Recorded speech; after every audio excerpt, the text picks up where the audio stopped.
Alright, what's up? I'm Ayan, and in this video I'm going to show you how to set up a VirtualBox, the latest version. First of all you have to do is go to this link and download the VirtualBox itself.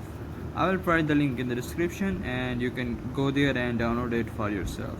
So in here all you have to do is click on the download button and select a platform package. If you're using a Windows machine, Mac OS, Linux or any other, depends on your choice. I'm using a Windows, so Windows hosts. And also make sure you download the Windows VirtualBox extension pack, because that is very useful in some cases. Click on accept and download and you have both VirtualBox and extension pack downloading.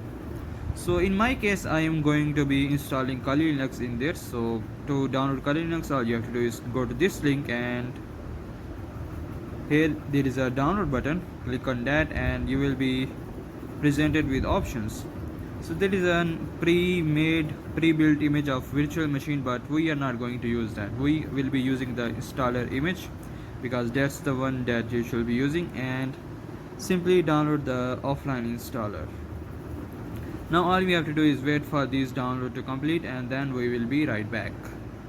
Okay, now as you can see the downloads are now complete. Now we are going to go into BIOS and turn on virtualization. To enter BIOS there is a command for that. All you have to do is open up command prompt and run as administrator and type in this command that is showing on the screen, which is the shutdown space /r space /fw space /t space 0. Once you enter that command, your laptop or PC will automatically restart and you don't have to press any buttons. This will directly boot into your BIOS. So in BIOS all you have to do is find the virtualization settings. In my case this is the virtualization support. I am using a Dell laptop, so it's an Intel, so it's going to be like in virtualization you need to turn on the Intel virtualization technology. Once you have turned it on, all you have to do is hit exit and apply changes. Now this will reboot and will be right into the system. So after you have rebooted and turned on virtualization, let's open up the VirtualBox application that we have downloaded and just say yes to the prompt and this will start the installer. Now we need to click on next, accept the terms and conditions, hit on next because I'm going to keep these settings as default, not going to change anything. Yep, going next and install. Default settings are recommended because you won't have to get into trouble in the later time. Okay, now all you have to do is wait for the installation to do its job, and this is going to take a little bit of your time.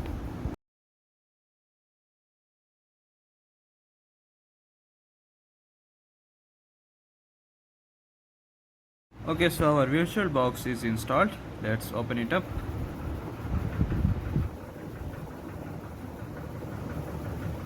Okay, here we go. We have VirtualBox opened up. Now I am going to install the extension pack.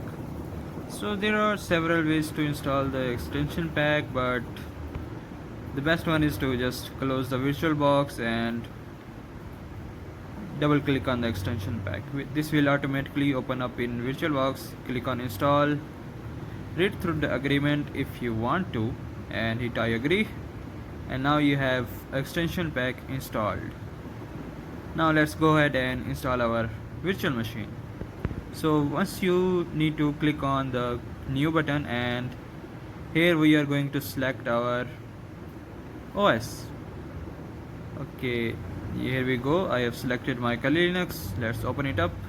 The virtual machine name should automatically appear, but still if you want it you can use a custom name, but I'm going with the Kali Linux name, so there is pretty much nothing that we can do right now. So we're gonna click on next.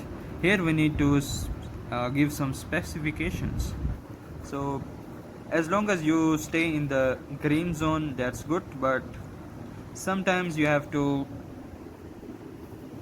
do some custom stuff. I'm going with the default settings, but still I'm going to give it at least 2 of the cores and give it 8 gigabytes of RAM. Yeah, the disk size is not very small for Kali Linux. So here we go. Now we have our virtual machine created. Let's go ahead and start it. Upon starting, this will take a little bit of your time, and after that this will boot up, which is good. And now, as we have selected the installer image, we are going to have to install Kali Linux before proceeding. So we are going with the graphical install. Let me just full screen it, and yep, I might need to change the scale a little bit, but I'm gonna keep it as it is just for the sake of this recording. You can go the full screen mode, or you can go to the scaled mode, however you like. I am going with this one, not going to change anything at all, just to show that I'm not changing anything important. We're going with the English, United States, American English, and let's go with the default installation. This is going to take a lot of time, so I'm just gonna skip through all of this process because you know how to install Kali Linux, right? Well, just in case if you don't know, I will guide you through it. Okay, so here is an important part where we need to change some names. I'm gonna go with Kali and domain name as Kali. There we need to type in our username, which is going to be my own name, and here we need to set up our password. Okay, now we're gonna select the clock. I'm going with the default settings and some password, simple, not very tough to remember. Okay, so in the partition disk, you don't have to partition anything because you are using a VirtualBox and there is only a little bit of space available, so you have to use the guided full use entire disk and all files in one partition, because you know in virtual machine you don't have to worry about partitions. Okay, click on yes and write changes to the disk. Now we will wait until it does its job.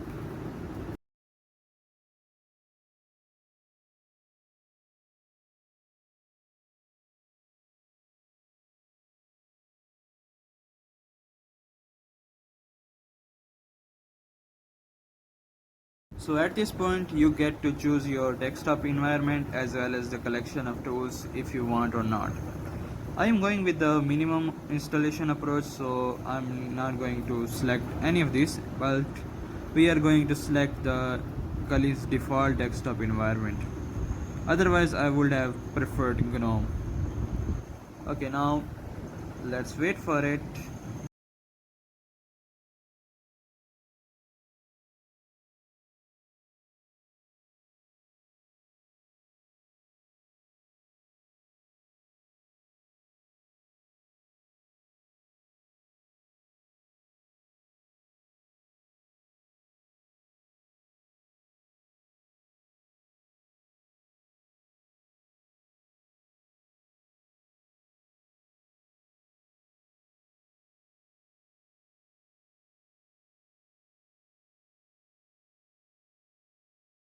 And now it is asking where do you want your grub bootloader. So you will need it in your primary drive because this is a virtual machine.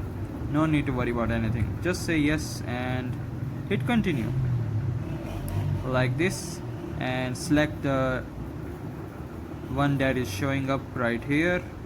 Hit on continue, and this will now start installing grub bootloader.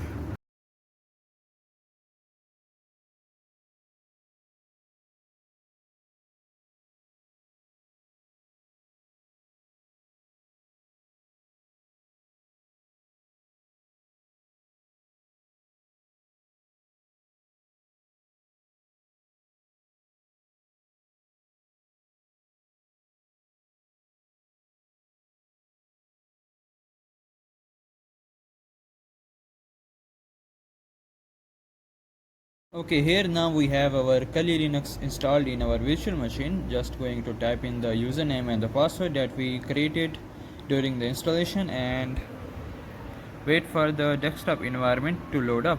So the first thing that you need to do after installing any kind of Linux is to update everything.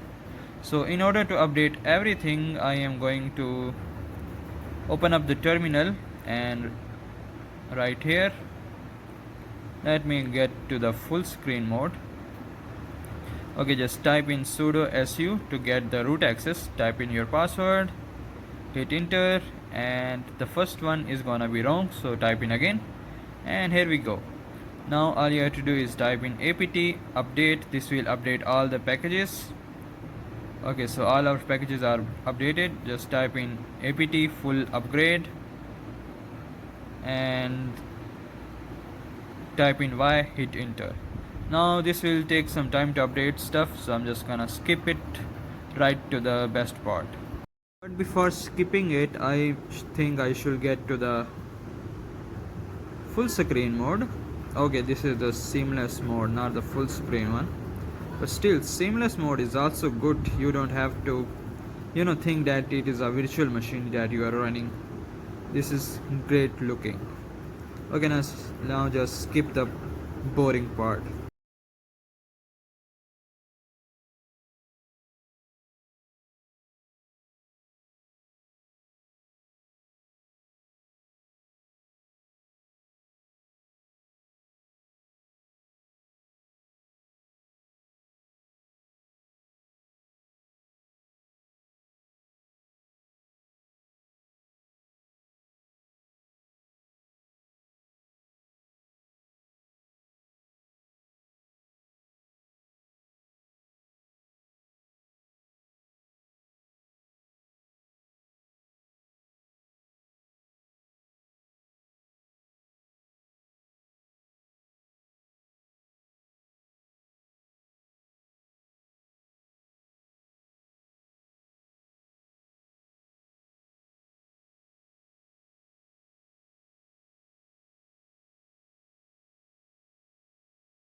Okay, looks like the upgrade is done.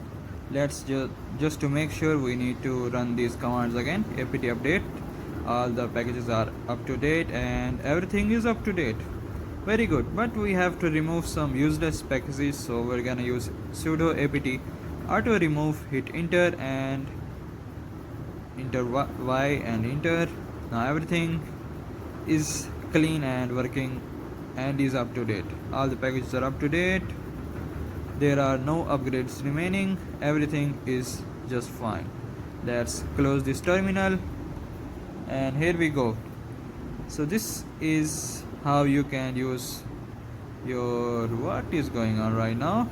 Okay, looks like it is acting up because I just performed a huge upgrade. Okay, just gonna close everything and open it again. Okay, what is going on? I don't know. Okay, let's close the virtual machine and then this will just work right now.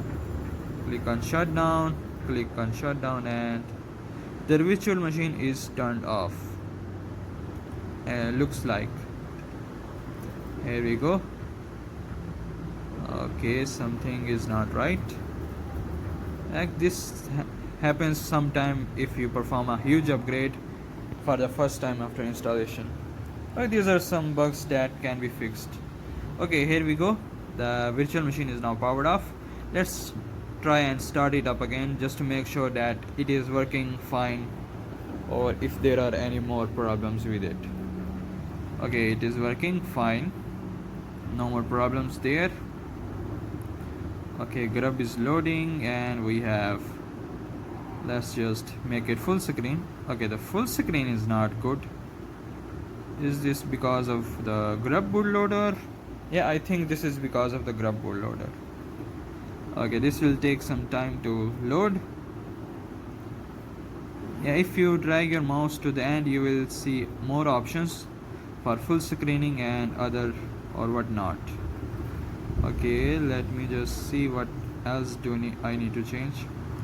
Yeah, the seamless mode kind of feels better instead of using the full screen mode. Yeah, if you want to use it full screen, just go with the seamless mode and you won't have to worry about it. Okay, the full screen mode is also good. It's not bad at all. Okay, looks like everything is working just fine. Let me go with full screen mode. Yeah, This is good. It's working just fine. It was because of the loading. Yeah, I should have dedicated more course to this. Anyway, that is how you can install VirtualBox on your laptop or PC, any Windows system, and install Linux operating system or Kali Linux on it. Anyway, that's been it. Thanks for watching, and I will catch you guys in the next one. Take care. Bye bye.